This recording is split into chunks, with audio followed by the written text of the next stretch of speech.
बिस्मिल्लाहिर्रहमानिर्रहीम। अस्सलामु अलैकुम। आज मैं आपको कुछ ऐसी बातें बताने के लिए बैठा हूँ जो नबियों से मुताल्लिक़ हैं, और वो कौन कौन से नबी थे और उनका आपस में क्या क्या ताल्लुक़ था। हज़रत इमरान अलैहिस्सलाम की बीवी ने जब अल्लाह पाक से दुआ की कि ऐ मेरे परवरदिगार, मेरे पेट के अंदर जो कुछ मौजूद है मैं उसको आपकी नज़र आज़ाद करती हूँ। और जब उनके यहाँ बेटी पैदा हुई तो उन्होंने अल्लाह से दोबारा दुआ की कि ऐ मेरे परवरदिगार, मेरे यहाँ बेटी पैदा हुई है, मैं इसे और इसकी औलाद को शैतान मरदूद से तेरी पनाह में देती हूँ। अल्लाह ताला ने उनकी दुआ कबूल की और उनकी अच्छी परवरिश फरमाई। तो उनकी अच्छी परवरिश होने के बाद हज़रत मरियम अलैहिस्सलाम को बैतुल मुक़द्दस के लिए वक़फ़ कर दिया गया।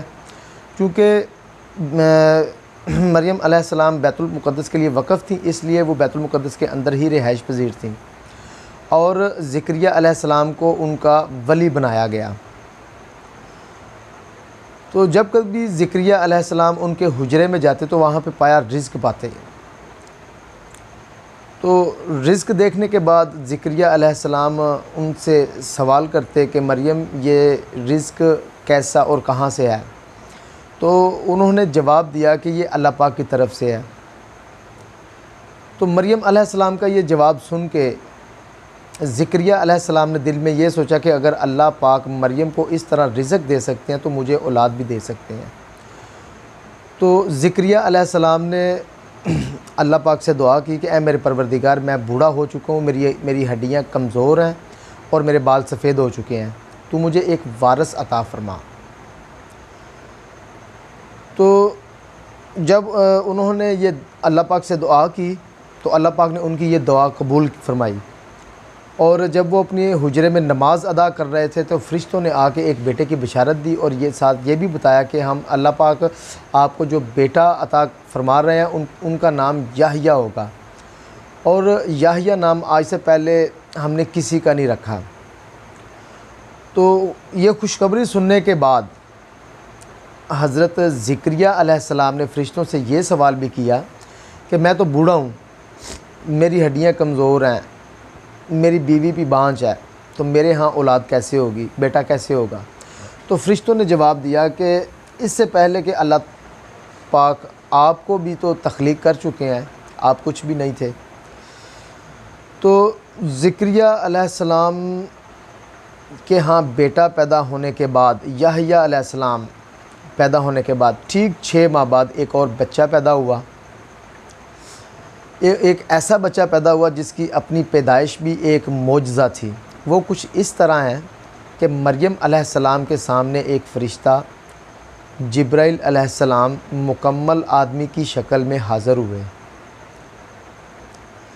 तो जब मरियम अलैहिस्सलाम ने उस फ़रिश्ते को देखा तो उन्होंने उसको ये कहा, बज़ाहिर तो वो आदमी थे लेकिन थे वो फ़रिश्ते। तो मरियम अलैहिस्सलाम ने उनको ये कहा कि अगर तेरे अंदर थोड़ा सा भी ईमान है तो तू यहाँ से चला जा। तो फ़रिश्ते ने जवाब दिया कि मैं तो आपके रब की तरफ से भेजा हुआ एक कासिद हूँ और एक बेटे की आपको खुशखबरी सुनाने आया हूँ। तो मरियम अलैहिस्सलाम ने जवाब दिया, मेरे यहाँ बेटा कैसे पैदा हो सकता है, ना तो मुझे किसी आदमी ने हाथ लगाया है और ना ही मैं बदकार हूँ। तो फ़रिश्ते ने जवाब दिया कि बिल्कुल आप ठीक कह रही हो, लेकिन अल्लाह पाक की मर्ज़ी यही है।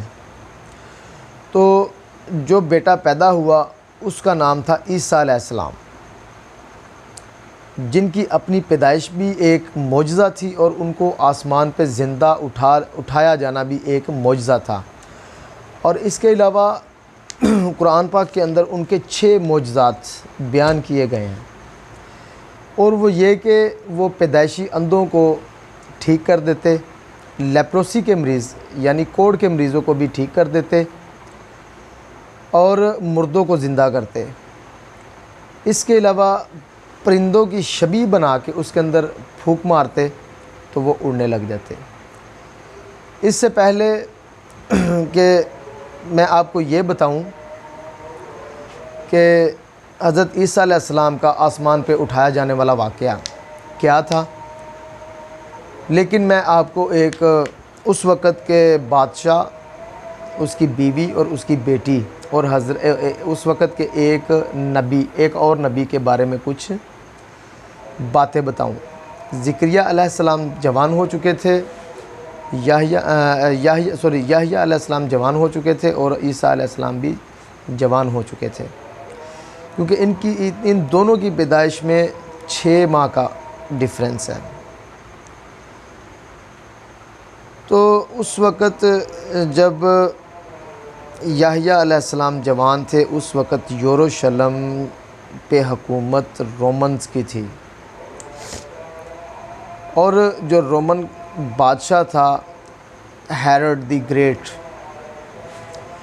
उसने बैतुल मुक़द्दस के गिर्द एक बाउंड्री वाल बनवाई, जिसका कुछ हिस्सा आज भी मौजूद है, जिसको द वेस्टर्न वाल कहते हैं या दीवार गिरिया कहते हैं। उसके बाद उसका बेटा आया हेरोड द ग्रेट के बाद उसका बेटा हेरोड एंटिपस आया, और हेरोड एंटिपस ने अब उस वक़्त अपने भाई की मौजूदगी में अपनी भाभी से शादी कर रखी थी, और उस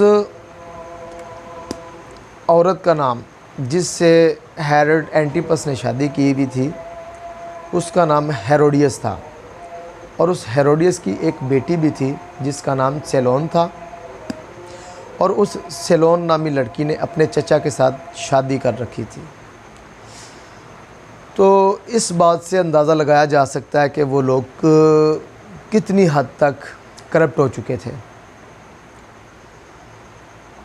तो जब याह्या अलैहिस्सलाम ने हेरोड एंटिपस को ये बात कही कि तुमने अपने भाई के होते हुए अपनी भाभी से निकाह किया है, शादी की हुई है, ये अल्लाह के कानून के ख़िलाफ़ है, तो उन्होंने क्या किया, उन्होंने याह्या अलैहिस्सलाम को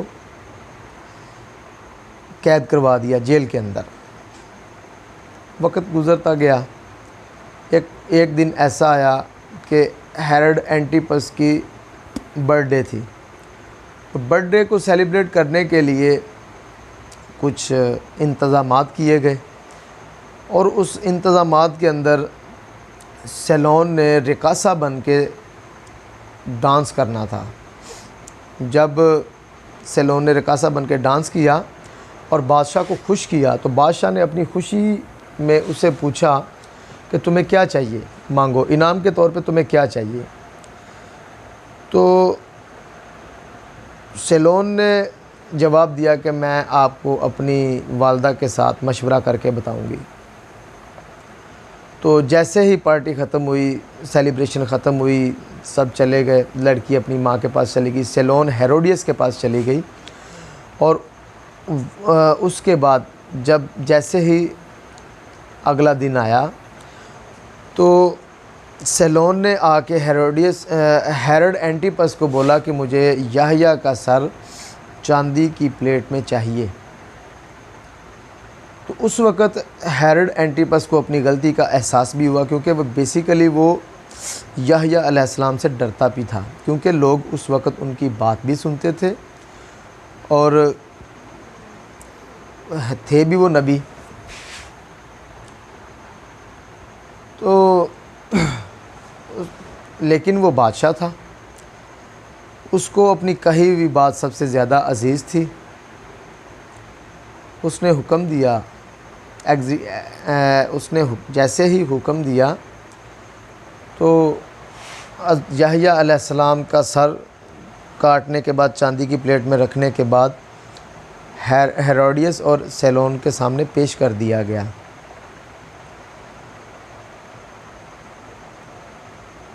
हेरोडियस ने वो याह्या अलैहिस्सलाम का सर अपने यरूशलेम वाले किले के अंदर दफना दिया।